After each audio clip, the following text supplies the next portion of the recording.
Hi everyone. So this week we are going to make perspective pumpkins. I'm putting my name on my paper on the back because I tend to lose things a lot. And then I'm going to flip it over. So I'm going to teach you how to draw pumpkins perspectively correct, which means there are certain levels in our background that we're going to make our pumpkins so that they seem closer, and the ones that are far away are going to be smaller so that they actually look like they're far away. So I started with an oval at the bottom right of my paper, and I'm making these curved lines that go up and around the pumpkin. I add a stem, and then I actually put two little bumps behind the stem, and this kind of helps us see that there's a back to the pumpkin. So that's my big one because it's up close. Now I'm going to add one in the middle that's smaller than the first pumpkin, but not too small, because we want to leave that for our last pumpkin. Add a stem, and then two little bumps. My last pumpkin's going to be pretty tiny, but I still want to be able to see it, so don't make it so small that I can't tell what it is.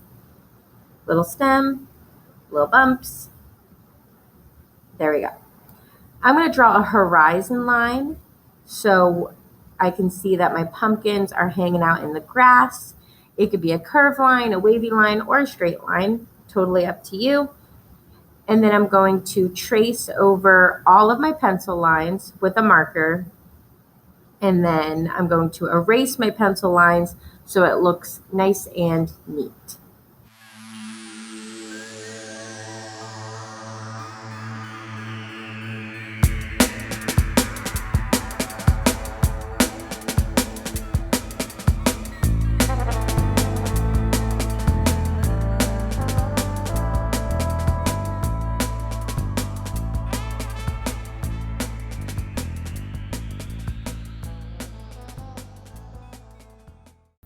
Okay, now that I've drawn my pumpkins, erased my pencil lines, I'm going to use colored pencils for this project.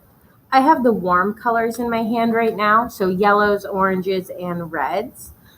I'm going to show you how to layer with colored pencils. You can actually do this with crayons too. Markers too, you just have to be a little bit careful. So in the middle of my pumpkin, in that oval shape, I'm actually using yellow, and I'm coloring in almost like swirling motion so I can make sure I neatly color all the white space in. And then what I do is I take orange and I go up to the edges and I layer on top of the yellow. So this is a little fancy. I actually have the big kids do stuff like this.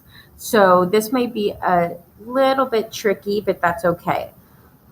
I just want to see you try to use more than one color. Because if we just use orange to color our pumpkins, it's a little boring. So we can really make these look nice by using different shades to layer. So the yellow, the orange, and I even have red that I'm going to layer in as well. And if it doesn't look right, what you can do is go back to your yellow and you can go right in between those colors and it'll look like it fits together. So that's kind of what's neat about layering with colored pencils. You can keep going back and forth until you get kind of what you're looking for. So you're going to fill in all of your pumpkins. It's up to you what colored stem you want to use. Some pumpkins have green stems, some have brown. I did a little bit of both, as long as they're all colored in. So take your time on this. It might take a little long. Make sure you give your hands a break when you need it, because mine were definitely hurting after I did my pumpkins. And then I will meet you back to when we do the grass.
Okay, now for the grass. So that is where our pumpkins are sitting. I have yellow, a light green, and a dark green. So I'm starting with my lightest color first, and I'm carefully working around that pumpkin. I'm doing yellow, and then I'm going to go light green and then dark green. So this is kind of the same deal as the pumpkins. It makes it more interesting when we layer colors so it doesn't look so flat and kind of boring. So I'm starting in small sections because, well, my hand was kind of hurting and I just wanted to go a little bit at a time so you can see how this picture progresses. So you can add any details that you want. Like if you think just the three pumpkins is boring, I definitely want three pumpkins. But you can add anything you can think of, really, anything fall related. You could even put a tree or a barn in the background. Remember, anything that you put in the back by the tiny pumpkin is going to be small because it's far away. And anything you put at the bottom of your paper near the big pumpkin is going to be pretty big.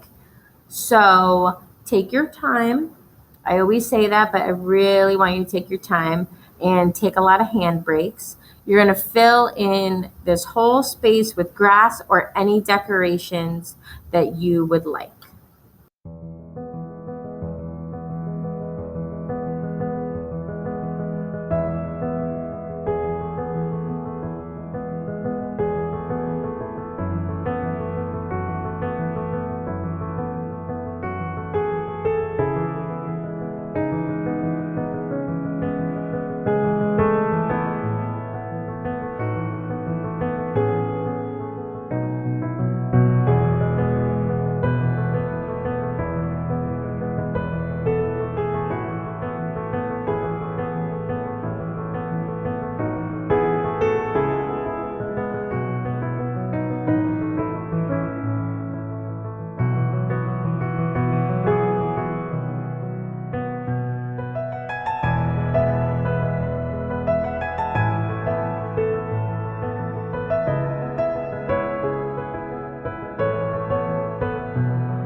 Okay, and on to the sky. So I'm using the cool colors, blues, purples, and no, just blues and purple. I was about to say green, but green's for the background on the grass.